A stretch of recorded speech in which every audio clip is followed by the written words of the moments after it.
Bila shaka mkiniona hapa mkabala wenu wanafunzi, mko tayari kwa somo langu la lugha ya Kiswahili, ambapo leo tutaangalia masuala ya kuandika. Kama nilivyoambiwa katika utangulizi kwamba kuna sehemu 5 katika mtaala wa lugha ya Kiswahili katika shule za upili. Kwa hivyo leo tutaangalia somo la kuandika na tutazama zaidi katika uandikaji wa hadithi fupi. Hadithi fupi ni nini? Muundo wa hadithi fupi, wahusika katika hadithi fupi na kadhalika. Aliye mkabala wenu si mwingine bali ni Konzi Nzaka, nami natarajia kwamba mko tayari kabisa kuzama pamoja nami. Lakini kama ilivyo desturi, wacha nidokeze somo la leo. Ni Kiswahili kama ilivyo ada. Kiswahili. Alafu somo ni kuandika. Alafu hadithi fupi. Hadithi fupi. Unapoingia katika fasihi andishi utakuta kwamba hadithi fupi huwa ziko kadha wa kadha. Huwa ni mkusanyiko wa hadithi ambao umeandikwa aidha na mtu mmoja kama yuko na huo uwezo, ama zimeandikwa na watu tofauti tofauti. Kwa mfano, kuna kitabu kimeandikwa na mwandishi bingwa kabisa kule Tanzania ambacho kinaitwa Kicheko cha Ushindi. Huyo ninaweza kusema ndio mmoja wapo wa wasanii wale ambao wameweza kuandika hadithi fupi yeye peke yake, takriban hadithi 6 ama 7 hivi, na kuziandika vizuri. Lakini baadhi ama nyingi ya hizi hadithi fupi huwa zinaandikwa na wasanii mbalimbali na kukusanywa na katika kitabu kimoja na kupewa anwani moja. Ndiposa utakuta kwamba kama kitabu vile cha Tumbo Lisiloshiba kinaitwa na hadithi nyingine. Kwa hivyo hadithi fupi huwa ni hadithi ambazo ni fupi zaidi. Wacha nikupatie maelezo zaidi ya hadithi fupi. Hadithi fupi ni kisa ambacho huandikwa kwa maandishi ya nadhari. Hadithi fupi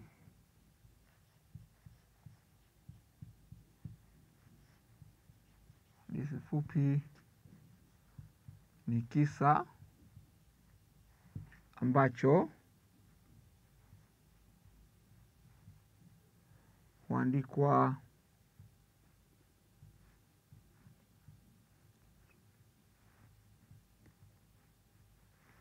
kwa lugha nadhari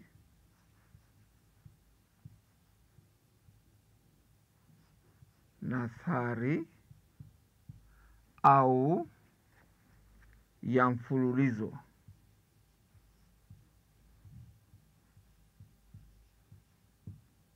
Lugha nadhari au ya mfululizo. Kwa kawaida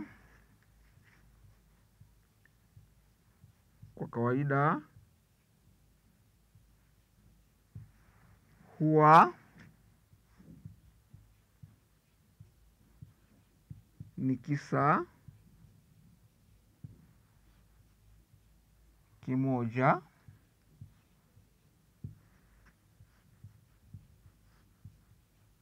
kifupi. Kwa hivyo huwa ni kisa kifupi sana ukilinganisha na zile hadithi nyingine. Kwa hivyo hadithi fupi huwa ni kisa kifupi. Huhusiana na hali au tendo la binadamu. Huhusishwa na tendo au hali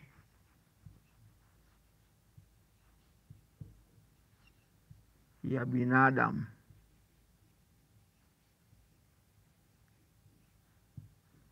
Kwa hivyo licha ya kuwa ni kisa kifupi, huwa kile kinachozungumziwa ndani ya hadithi fupi huwa kinamlenga huyu binadamu, manake huwa anazungumziwa katika mawanda mapana na yaliyo tofauti tofauti.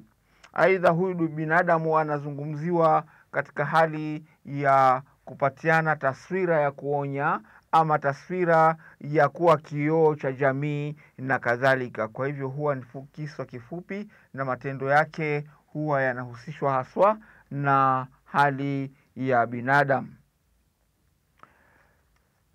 Kinaweza kusimuliwa kwa ufupi. Kinaweza kusimuliwa kwa ufupi, pia vile vile huwa kinatumia lugha yenye mvuto. Huweza kusimuliwa kwa ufupi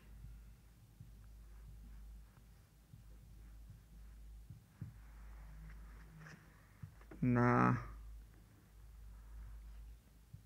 hutumia lugha yenye mvuto ya mvuto. Kwa sababu ni hadithi fupi, unataka yule msomaji wako umjaze uchocheo wa kuweza kuisoma hii hadithi mara moja na aimalize. Na mara nyingi sana huwa haichukui muda mrefu kuimaliza. Unaweza kuimaliza kwa kutumia saa moja, unaweza ukimaliza kwa kutumia muda wowote ule kulingana na kasi yako ya usomaji. Wacha tuangalie sifa za hadithi fupi. Sifa za hadithi fupi. Je, unawezaje ukatambua hadithi fupi? Sifa za hadithi fupi.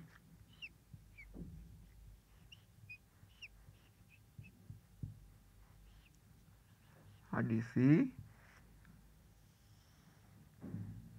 fupi.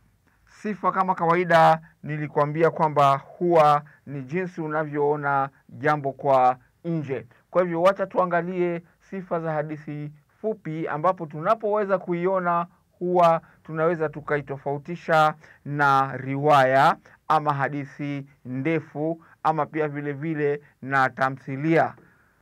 Wacha nikuchukue hatua kwa hatua kukuonyesha hii sifa za hadithi fupi.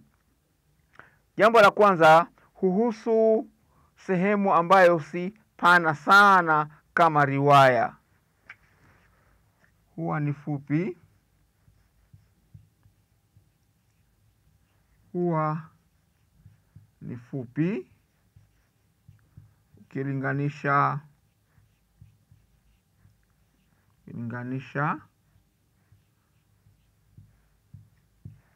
na riwaya. Niandike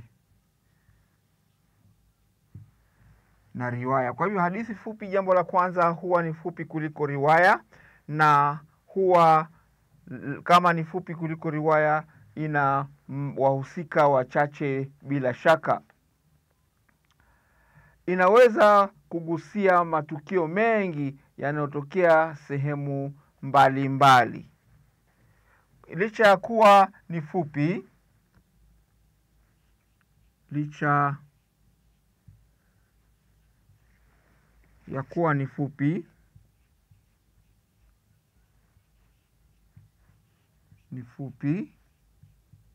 inaweza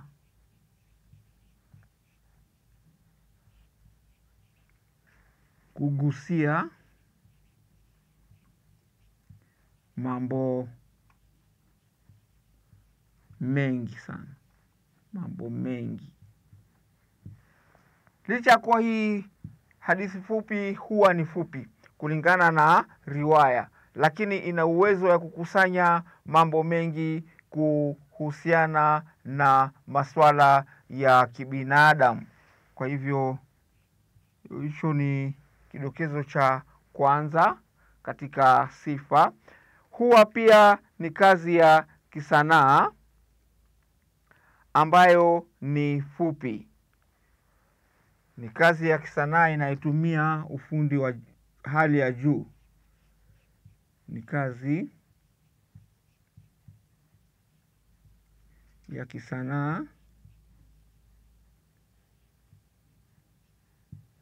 inayotumia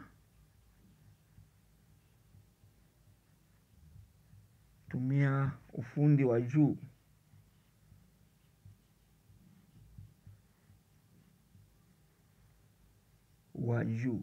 Labda utaniuliza huu ufundi wa juu unaozungumzia ni gani? Katika ufundi wa juu hapa tunazungumzia matumizi ya lugha. Je, huyu mwandishi alitumia lugha yenye mvuto? Na kama alitumia lugha yenye mvuto, iko na vitomeo vya aina gani? Ninaposema vitomeo huwa ninamaanisha, je, iko na methali? Je, iko na nahau? Je, tashbihi ziko ndani? Hivyo ndio vitomeo vya lugha, na unapotumia hivyo vitomeo vya lugha, hapo ndio tunaweza kusema kwamba ina mvuto. Pia vile vile katika ufundi, je, msuko wake uko namna gani? Yaani msuko katika lugha ya Kiingereza ni plot. Je, amezungumzia swala moja baada ya jingine, namna linavyopatikana katika utamu wa lugha na kadhalika. Kwa hivyo hicho ni kidokezo cha tatu kuambatana na sifa zetu. Wacha tuangalie sifa ya tatu. Hutumia kusimulia tukio moja kuu kwa sababu hakuna nafasi ya kuzungumzia matukio mengine. Kwa hivyo hapo tunaweza kusema huhusu tukio moja kuu. Hapo unaposema tukio moja kuu ni kwamba limezama katika mazingira fulani moja. Kwa mfano, kama linazungumzia kuhusu ufisadi, basi utakuta hii hadithi fupi haizungumzii mambo mengine, itazungumzia tu kuhusu ufisadi. Kama inazungumzia kuhusu utamaduni, basi utakuta kwamba mila na utamaduni na desturi za ile jamii ambayo ameilenga ndiyo itakuwako inaguswa mara kwa mara. Kwa hivyo bila shaka kama inazungumzia tukio moja kuu, bila shaka huwa hata wahusika wake ni wachache mno. Wacha tuangalie kidokezo cha tatu kuambatana na cha nne kuambatana na sifa za hadithi fupi. Mhusika mmoja tu ndiye anayetawala tukio hilo kuu. Kwa hivyo hapa tunaona kwamba kuna mhusika mmoja mkuu. Kuna mhusika mmoja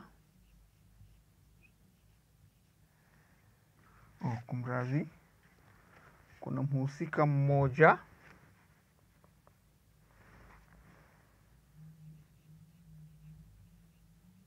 mkuu. Mhusika huyu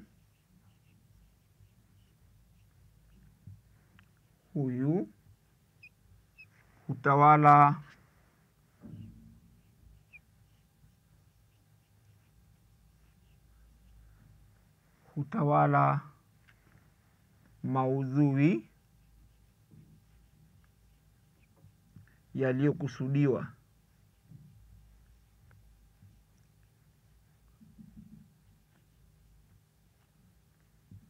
Kwa hivyo kuna huyo mhusika mmoja ambaye ndiye mhusika mkuu, na huwa ndio ametawala kisa chote kuanzia mwanzo hadi mwisho.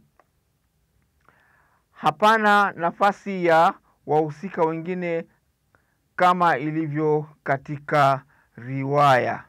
Wacha tuangalie sifa ya tano na ya mwisho katika msururu huu wa sifa za hadithi fupi, nao ni mtindo wake ni mwepesi na unaweza kufuatika. Kwa hivyo sifa ya tano, mtindo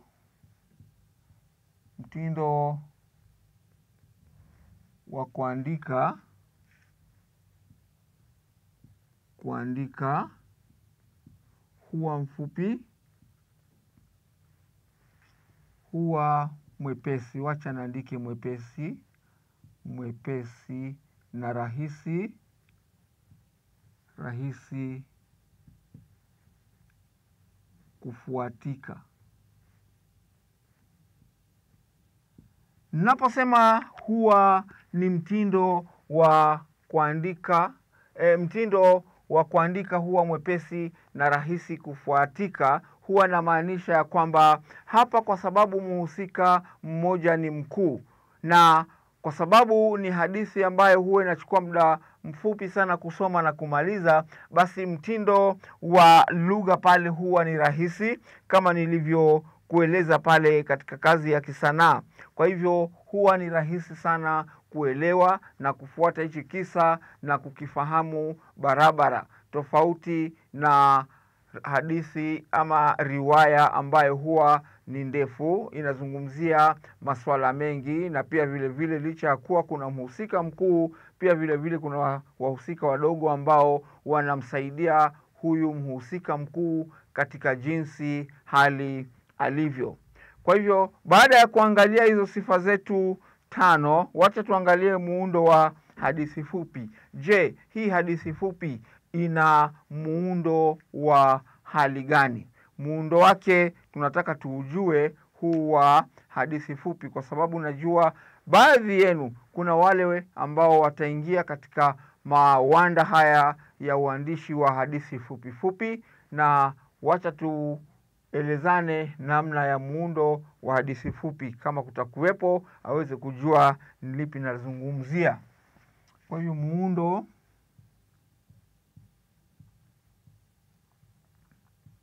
wa hadithi fupi, wa hadithi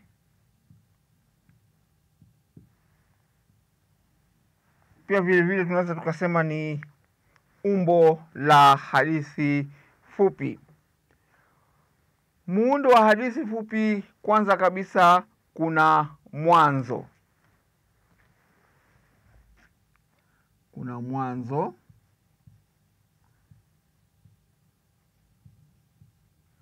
na katika mwanzo kuna masuala gani yale ambayo yanahusishwa na sehemu hii ya mwanzo? Hii ni sehemu muhimu ambapo unatakiwa kuhakikisha kuwa umeivuta hamu ya msomaji pamoja na kuwatangulizia wahusika. Kwa hivyo ni sehemu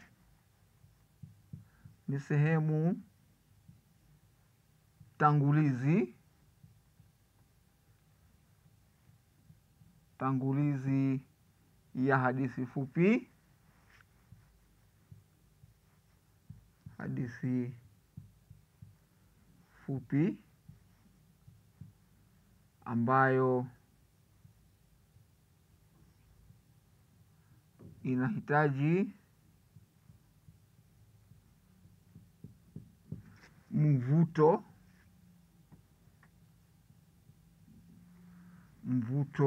wa hali ya juu.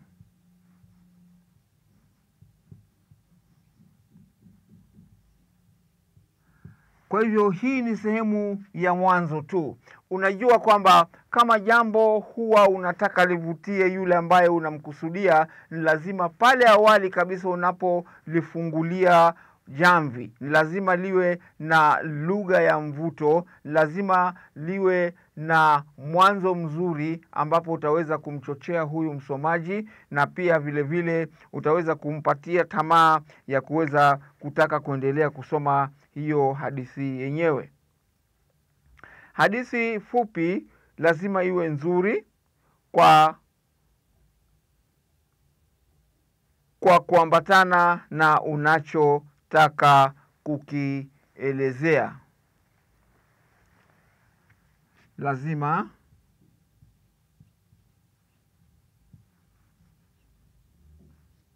hadithi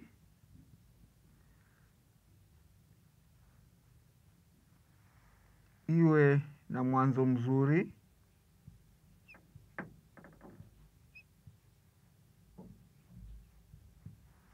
kulingana na tukio.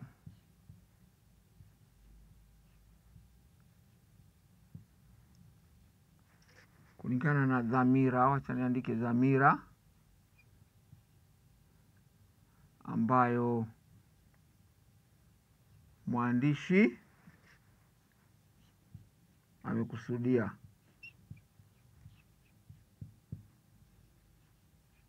Amekusudia kuwasilisha.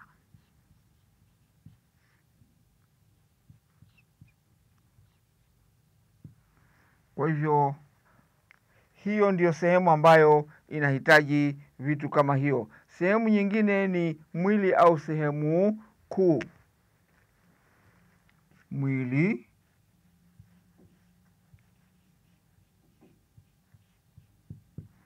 au sehemu kuu.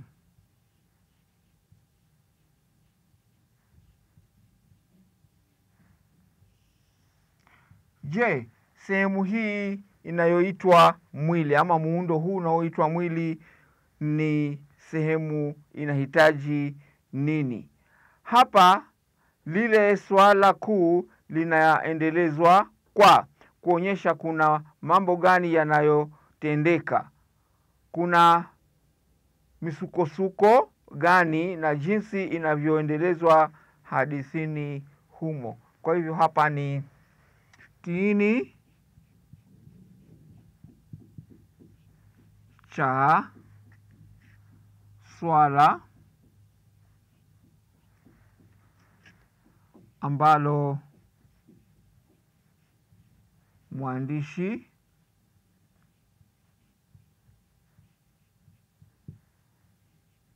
anazungumzia.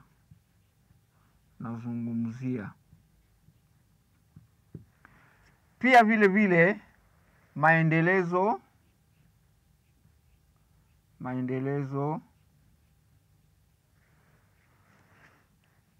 ya matukio huwa yanajitokeza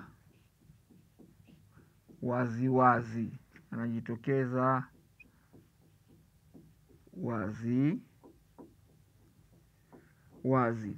Kiufupi, hapa ndilo shina la ule ujumbe ambao mwandishi anataka kuwasilisha kwa msomaji wake ama kwa hadhira yake kwa kikamilifu. Halafu sehemu nyingine ni mwisho.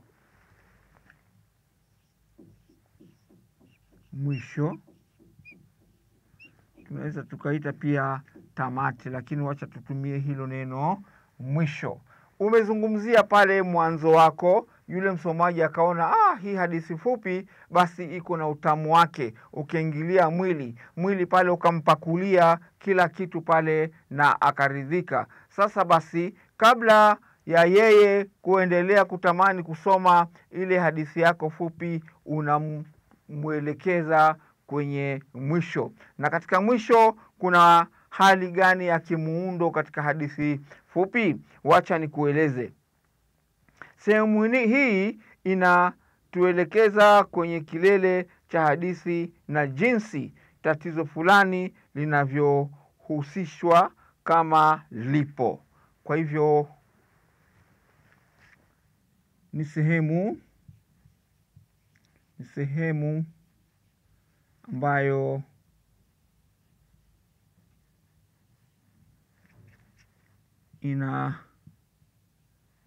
inahusisha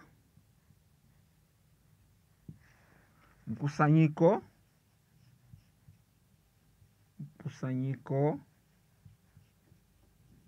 wa matukio ambayo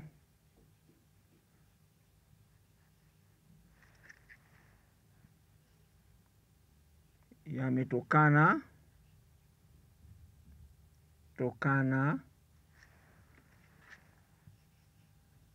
na sehemu ya mwili. Kwa hivyo hapa ni kama mkusanyiko wa yale yote ambayo yamezungumzwa katika sehemu ya mwili. Kiingereza tunasema ni summary. Kwa hivyo hii sehemu imebeba masuala hayo na kuonyesha bayana namna yalivyojitokeza. Kwa hivyo baada ya sehemu hiyo tuko na sehemu nyingine ambayo ni dhamira. Sehemu nyingine ni dhamira.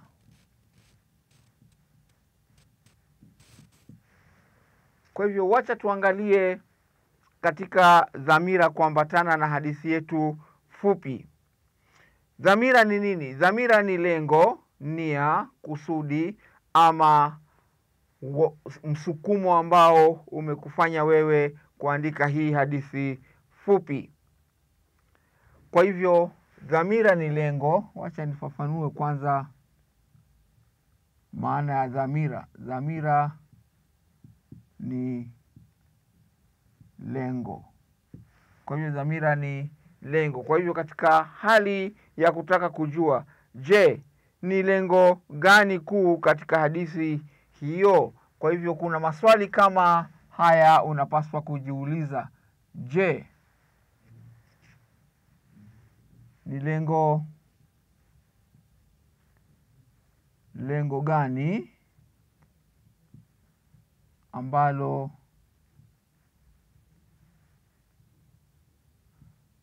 limejitokeza katika hadithi fupi? Hadithi fupi. Kwa hivyo unataka kujua, je, huyu mwandishi alikuwa kuna lengo gani alilokuwa anataka kutueleza? Lazima kila hadithi iwe na jambo ambalo unataka kuliandika. Kwa hivyo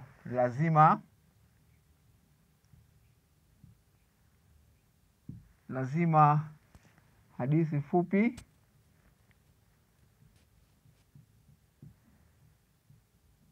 iwe na lengo mahususi.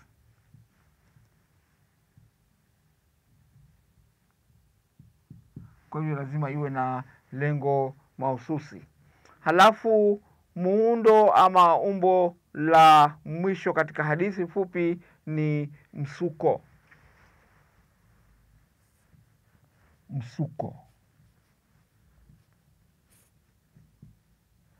Msuko ni mtiririko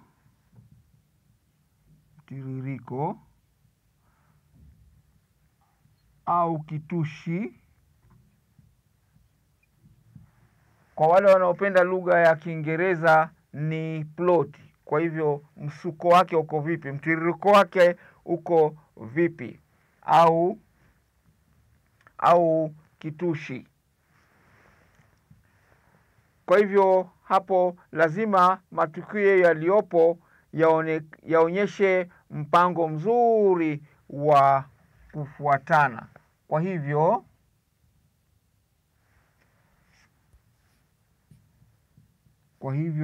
mpangilio wa hadithi fupi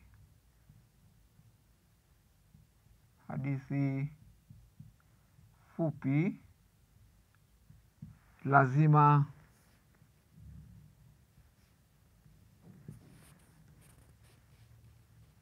uwe katika mpangilio mzuri.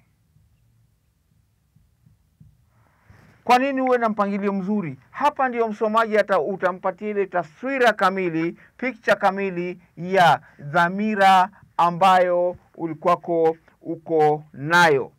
Kwa hivyo hapo ndio tumeona kwamba kuna sehemu 5 ambazo zimejenga muundo wa hadithi fupi kulingana na maswala yanayoweza kufanya hadithi fupi yako iwe nzuri. Kabla kuingia katika sehemu ya mwisho, ningependa kujua kama kuna swali lolote kuambatana na hizi sehemu tatu ambazo nimezizungumzia moja baada ya nyingine na kwa lugha ya hatua kwa hatua, ili kukuwezesha wewe mwanafunzi wangu kuweza kuelewa. Je, kuna swali lolote? Basi kama hakuna swali, ni dalili tosha ya kwamba wewe mwanafunzi wangu unanipata sako kwa bako na tuko pamoja, na hilo ni jambo zuri kabisa. Wacha nimalizie maelezo maangavu, maelezo maalum kuhusiana na uandikaji ama kuhusiana na hadithi fupi. Basi katika sehemu ya mwisho katika hadithi fupi ni mambo ya kuzingatia unapoandika hadithi fupi. Haswa hii sehemu inahusu yule mtu ambaye atakuja kuguswa, awe msanii, atake kuwa mwandishi wa vitabu, mahususan hadithi fupi fupi, manake kuna watoto wanazaliwa kila uchao, huwa watahitaji hadithi fupi. Kwa hivyo ile sehemu ambayo nitaizungumzia haswa itamgusa yule ambaye atakuja kuingiwa na ari ya kutaka kuandika nini? Hadithi fupi. Kwa hivyo mambo ya kuzingatia unapoandika hadithi fupi. Mambo muhimu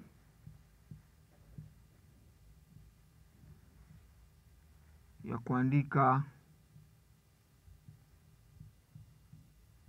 hadithi fupi.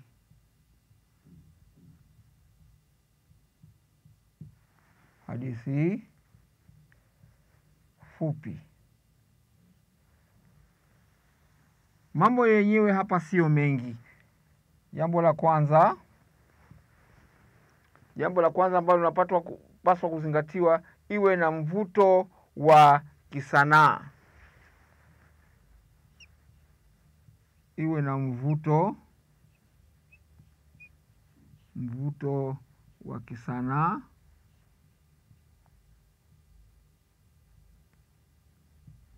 Katika mvuto wa kisanaa hapa nazungumzia masuala ya lugha. Je, umesuka lugha yako namna gani ili iweze kumvutia yule msomaji? Jambo la pili, iwe na kuamsha hamu ya msomaji. Kwa hivyo jambo la pili iweze kuwa na kichocheo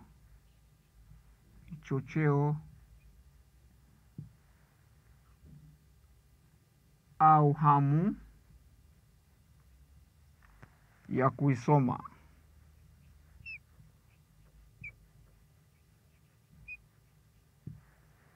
Kwa hivyo kitu chochote ambacho kina ladha, basi bila shaka yule msomaji wako atasoma vizuri. Alafu hatua ya tatu, iwe hadithi inayopangwa kwa mpango unaonyesha mantiki.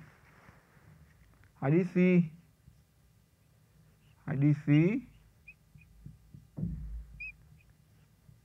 iwe na umantiki au mpangilio mzuri.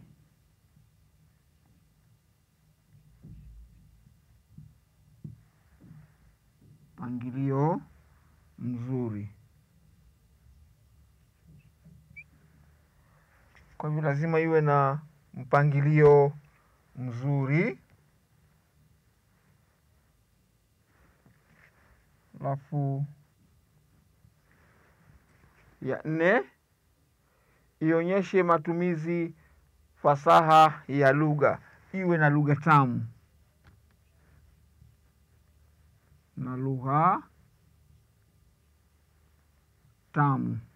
Alafu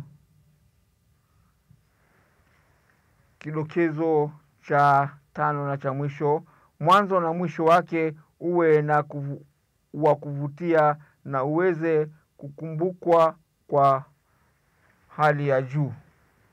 Mwanzo na mwisho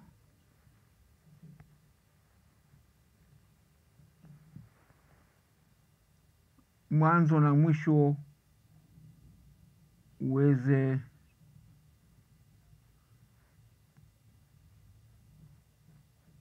kuwa na mvuto mvuto wa kuridhisha.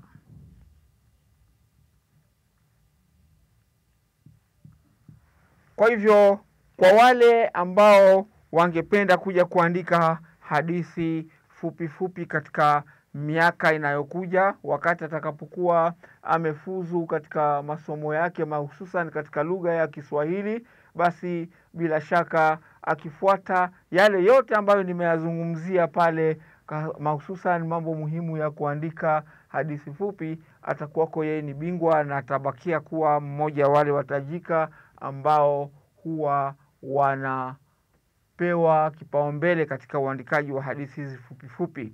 Hadi hapo sina cha ziada, ila ninasema kwaherini. Ni mimi mwalimu wenu Konzi Nzaka nikisema alamsiki.